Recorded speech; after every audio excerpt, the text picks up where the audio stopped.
So this is my 5-piece knife block, and it's the essential basically 4 knives that you'd use every day. It has a chef's knife, which is this one. It has a cleaver for those bigger jobs that you need a little bit more muscle. The Santoku knife, which is absolutely gorgeous, bit of an all-rounder, and of course a paring knife for those little finicky jobs. So let's talk about the quality and what to look for in a good knife. And it really comes down to how it feels in your hand. It was the first thing that was taught to me as a chef when I went to buy my own knives. My mentor said, pick up all the knives, put them in your hand and feel it. You're looking for a really good balance and good weight in your hand. Not somebody else's hand, but your hand. So when designing these knives, I took into consideration how they fit in the hand for each task. I also considered the blade lengths and the depths, which are essential for precise and safe cutting. One of the main things is always knuckle clearance, especially with your chef's knife. So I wanted to make sure that we had plenty of clearance underneath the knuckles to the chopping board.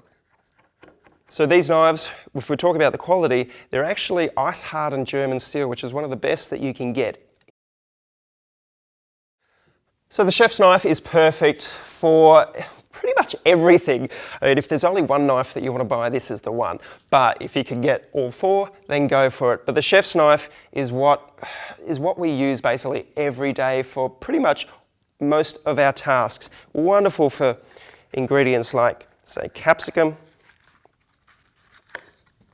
where we want that beautiful long blade to be able to slice easily through our ingredient that we're slicing. And I just love the rocking motion that this knife provides. The blade is super sharp. So this is our Santoku Japanese style knife. It's a bit of an all-rounder, so you can do anything with it. It's great for peeling onions and actually slicing them as well. Wonderful for avocados, wonderful for intricate type of work with filleting fish as well. You name it, it is good for it. It's actually one of the best-selling knives available on the market. Okay. Because it's not too big, but it does all the jobs that a chef knife can normally do.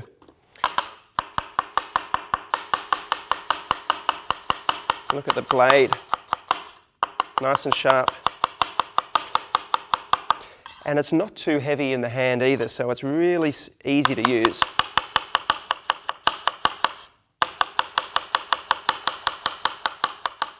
Every good home kitchen should have at least one paring knife in there of good quality. Now, paring knives are used for the little intricate jobs or small little jobs that a paring knife is perfect for, like chopping cherry tomatoes in half or trimming the herbs, doing fancy little incisions. Just that finicky attention to detail work is what I like to call it. It's super sharp, it's super light. It also has those wonderful scallops here, so it just glides through whatever you're slicing. So that's some cherry tomatoes. You could also do your chilies with it.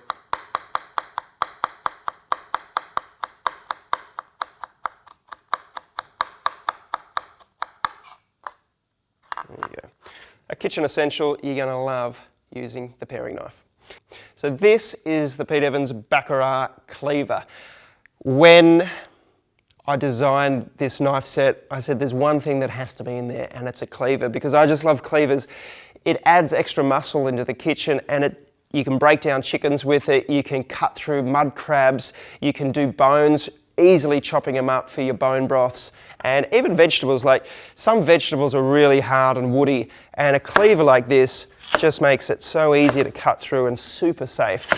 So when you're doing your roast vegetables, the cleaver comes in perfect, whether it's sweet potato,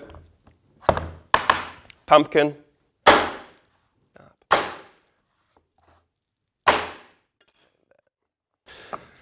and I designed a magnetic block to keep all the knives nice and secure, safe, and it's super hygienic as well. I love it. Knives in drawers just don't belong.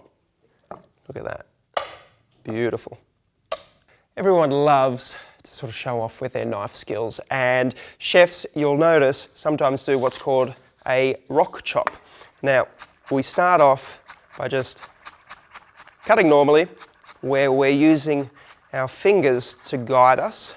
Basically, you put your thumb in the hole behind your fingers.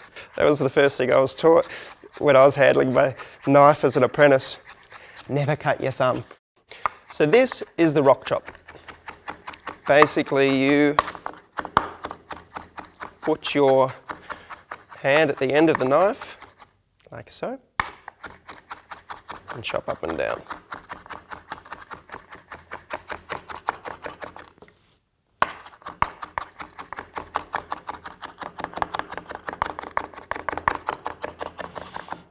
I love the smell of chopped parsley. I remember as an apprentice 25 years ago, we used to have to do 10 bunches of parsley like this. And the chef would come along and check to see that it was all cut basically evenly. Those were the days. Luckily, these days, rustic is in fashion.